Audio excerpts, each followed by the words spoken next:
بہت سارے حالات کی تبدیلیوں کی وجہ سے بہت سارے ادارے چھوٹے بڑے جامعات یا مدارس میں بچوں کے اوپر فیس نافذ کرنے کی صورتحال بن گئی اور ذمہ داران نے مجبور ہو کر کے فیسیں نافذ کر دی۔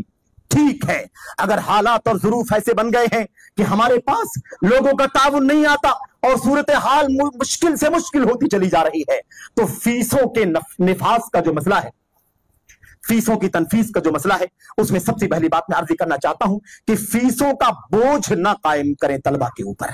میرے بھائیوں، عیسائی دنیا عیسائیت پھیلانے کے لیے ملین نہیں بلین خرچ کر رہی ہے۔ عیسائیت پھیلانے کے دنیا کو، مسلمانوں کو مرتد کرنے کے لیے بلین میں خرچ کر رہی ہے پیسے، اور آج ہم توحید و سنت سکھانے کے لیے بچوں سے فیس کا بوجھ ڈال کر کے انہیں مجبور کر رہے ہیں۔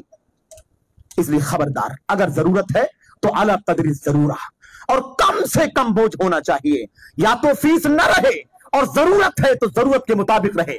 آج بڑی بڑی فیسوں نے بھی ان غریب بچوں کی کمروں کو اور ان کے باپ باپ اور ان کے گارجینز کی کمروں کو کمزور کر دیا۔ ان کی پیٹھوں پر ایسا بوجھ ہے کہ باپ فیس نہیں دے سکتا۔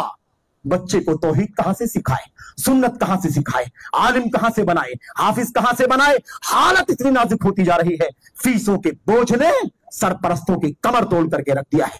خبردار۔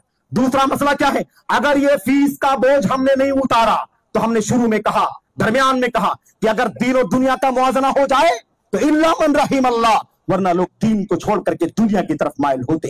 یاد رکھو، اگر فیس لے کر کے ہم دین کی تعلیم دیں گے، دنیا یہ کہے گی کہ جب فیس ہی ادا کرنی ہے تو پھر مولوی کیوں بنانا، عالم کیوں بنانا، مسجد کے اندر مدرسے کے اندر پڑھانے والا کیوں بنانا؟